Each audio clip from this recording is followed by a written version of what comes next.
10:30 बजे पेशेंट लेकर आए और हमने उसको बोला डॉक्टर साहब को कि हमारा पेशेंट बीमार, इसको रिएक्शन हुई है। उसने दिया एडमिट फाइल और उसके बाद वो हमारे पास नहीं आया। फिर उसने बोला कि आप एक काम करो, ऊपर जाओ। ऊपर गए तो वहाँ से नीचे बोला, नीचे गए तो ऊपर बोला।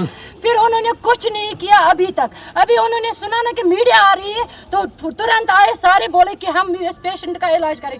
सुबह 10:30 बजे से लेकर अब तक उन्होंने हमारे पेशेंट को कोई सामने नहीं आया, बोला क्या प्रॉब्लम है, क्या हुआ इस पेशेंट को। खाली आ रही है एमटी की नर्स है, वो चेकअप कर रही है। वो क्या चेकअप करेगी, खाली ब्लड प्रेशर चेक कर रही है और बोलेंगे दवाई दे दो, आप बाहर जाओ मेडिकल दुकान से दवाई लाओ। यहाँ कोई दवाई अवेलेबल नहीं है तो फिर किस लिए ये गवर्नमेंट हॉस्पिटल है? इसको बोलो इसको बंद करे। हमें नहीं चाहिए ऐसा स्टाफ जो पेशेंट को मार डालेंगे। हमें ऐसा स्टाफ नहीं चाहिए जिसको कोई तमीज ही नहीं है दूसरों के साथ बात करने के लिए कि पेशेंट आए कम से कम बात करेंगे। तहजीब से कुछ नहीं कर रहे, बस खाली हम लोगों को धक्के मार के बाहर निकाल रहे हैं। बोल रहे हैं कि आपका काम क्या है यहाँ पे? क्यों फिर किस लिए डॉक्टर होते हैं? जान बचाने के लिए या मारने के लिए होते हैं ऐसे डॉक्टर? पेशेंट लेके तो 10:30 इन्होंने उसको एडमिट किया था यहाँ पे। एडमिट करने के बाद 10:30 से 11:15 को हमने नर्स बुलाई, उससे ब्लड प्रेशर चेकअप करवाया और पल्स रेट चेकअप करवाई। तो उस टाइम पल्स रेट उसकी रेज हो रही थी, 104 के आसपास पहुँच रही थी कुछ। तो डॉक्टर के पास गया तो उसने बोला कि ECG करवाओ। ECG करवाई तो डॉक्टर के पास फिर से गया ECG लेके। उसने बोला मैं नहीं देख सकती हूँ, इस पे लिखा है, उसने फिजिशियन को दिखाओ, फिजिशियन रिव्यू भी लिखा है ना इस पे। तो फिजिशियन कह रहा है ये नॉर्मल है, जनरल के पास जाओ।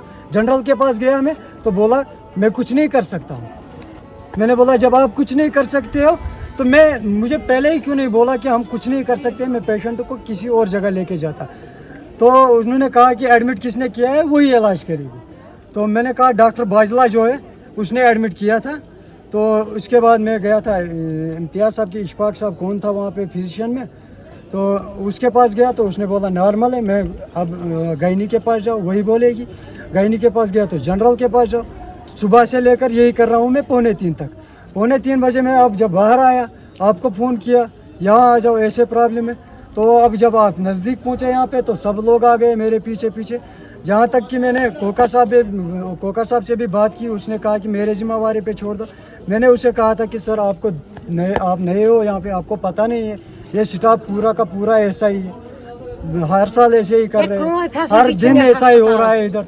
तो जब दवाई मांगने जाएंगे ओंडम इंजेक्शन 5 रुपए में आता है, ज़्यादा महंगा नहीं होता है, वो भी बाहर खरीद के लाना पड़ता है हमें। वो 11:30 बजे का OPD टिकट इशू हुई है और वो गलत बता रहे हैं, वो 10 बजे आए। आप ये देख भी सकते हैं। और उसके बाद फीमेल OPD में जाती है और वहां वो हिस्ट्री बताती है उसकी ब्लीडिंग हुई है बिकॉज ऑफ सर्टेन रीजंस। और उसके बाद डॉक्टर ने प्रिस्क्राइब किया उसको दवाइयां और उसके साथ कुछ टेस्ट्स लिखे। वो टेस्ट करके और ECG लिखा है। 1:30 बजे उसका ECG आता है, 1:40 पे। तो ECG मेरे पास है यहाँ पे, आप उसकी भी टाइमिंग देख सकते हैं।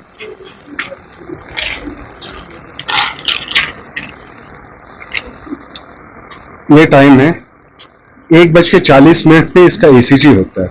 उसके बाद डॉक्टर ने उसको फिजिशियन कंसल्टेशन के लिए बोला है और फिजिशियन कंसल्टेशन में कुछ डिले हो गया है जिसकी वजह से उन्होंने एजिटेट किया।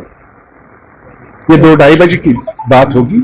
1 घंटा का डिले हो गया है कंसल्टेशन में और जिसकी वजह से उस पेशेंट अटेंडेंट्स ने एजिटेट किया। उसमें कुछ लोग एजिटेट सारे नहीं करते थे, कुछ लोग एजिटेट किया। और जब मुझे मेरे नोट्स में लाया गया तो उन्होंने पेशेंट बाहर निकालता हॉस्पिटल भी हुई थी। पेशेंट की कंसल्टेशन जो फिजिशियन कंसल्टेशन में 1 घंटे का डिले मैं मान रहा हूं हुआ है यहाँ, क्योंकि वहां भी OPD चल रहा है, वहां भी रश है और उसमें एजिटेट किया गया है पेशेंट अटेंडेंस का OPD। अगर आप अक्सर बेशतर यहाँ आते हैं, आप OPD में देख लीजिए कितना रश होता है।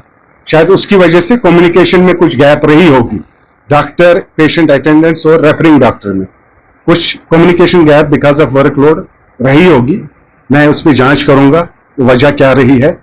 और उसमें अगर पेशेंट अटेंडेंस ने एजिटेट किया मैं पर्सनली जाके उसको रिक्वेस्ट की कि हम पेशेंट आप दे दीजिए, आप एजिटेट कर लीजिए, I will look into the issue deeply, मैं हर एक चीज इन्वेस्टिगेट करूंगा कि कोताही किस जगह पे रही। लेकिन उन्होंने नहीं माना, उन्होंने वहां वर्बल एंड फिजिकल अब्यूज किया। Then I had to leave the place. Patient के लिए ये फाइल बनी, इसमें ये भी है, इसमें नर्सिंग नोट भी है, उसका ईसीजी मैंने पहले आपको दिखाया। क्या वो देखेंगे, रिपोर्ट्स देखेंगे? रिपोर्ट्स के कहना है ये। हाँ, रिपोर्ट्स के बेस पे ही उसको एक डॉक्टर ने दूसरी डॉक्टर की कंसल्टेशन के लिए रिक्वेस्ट की, लेकिन शॉर्ट स्टे के लिए साथ साथ बोला है कि इसको अंदर हम फ्लूइड लगाएंगे जब तक इसकी कंसल्टेशन जब इंडोर हो जाता तो रूटीन वाली कंसल्टेशन हो जाती है। यही मसला हो सकता है, शायद फिजिशियन ओपीडी खत्म करके वहां कंसल्टेशन के लिए जाते, लेकिन बीच में ही जो अटेंडेंट्स थे उन्होंने एजिटेट किया, और वो एजिटेट ज्यादा कर रहे थे, वो डिस्प्रपोर्शनेटली एजिटेट कर रहे थे।